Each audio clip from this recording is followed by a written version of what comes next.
Obviously, I know that coming from Disney Channel gives you kind of a brand.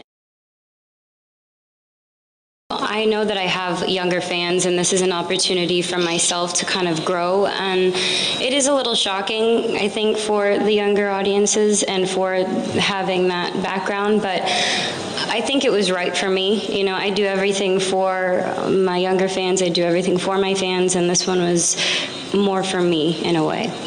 A lot of my friends had spring break experiences, and I had pretty strict parents, so I never got to join in on the debauchery.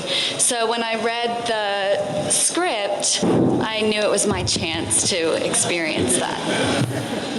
It was just a whole new experience, and I think that's what's so brilliant about acting, is playing these different characters and having these new experiences and being thrown into situations personally I don't think I would be thrown into, but I mean, it was just overall something that I will always look back on and like have this as a piece of art, a piece of something that I'm just so genuinely proud of.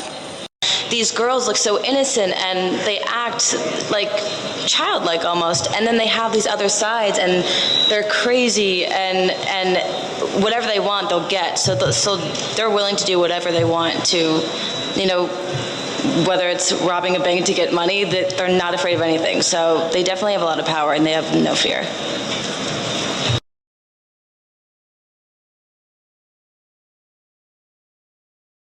I had a dream, just a picture, an image of in my mind of like girls in bikinis and ski masks robbing fat tourists.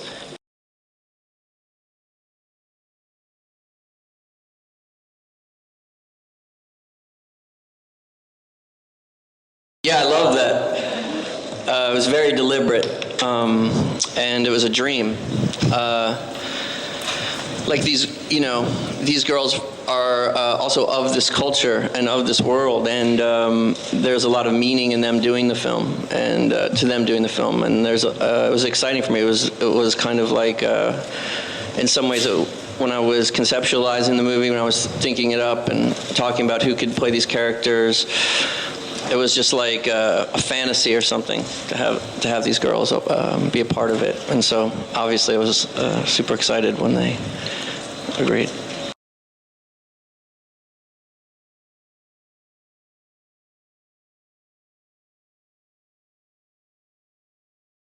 I had been trying to develop this style for a while, or this idea of motion and liquid narrative. I wanted to make a film that had very little dialogue, that was more sensory, that was more like something, it was an experience that you felt, that kind of went through you. And I wanted it to be almost like an attack of sounds and images.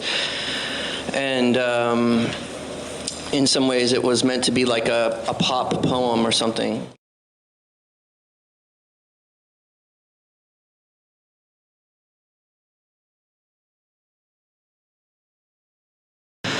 I love the guy. I haven't seen the movie, but I'm sure, yeah. He's great. He's a great director.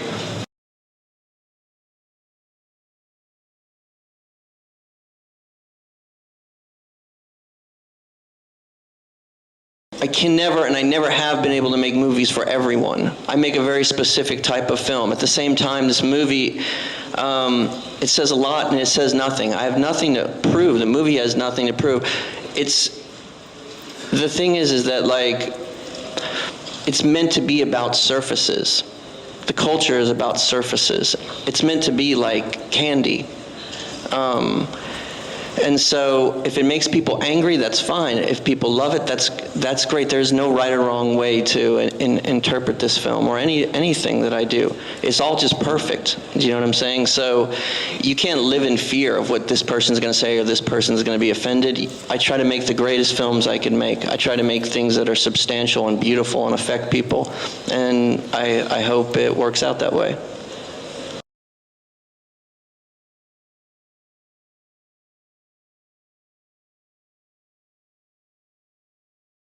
Michael Shannon said I scared him when we made the Iceman. He kills me in the Iceman. I don't know. I've done 3 movies with him. I might have scared him in this movie called The Broken Tower because we have a sex scene in that, and he got really scared. I had to take him out to dinner to talk him into it, and so I think that's when I scared him.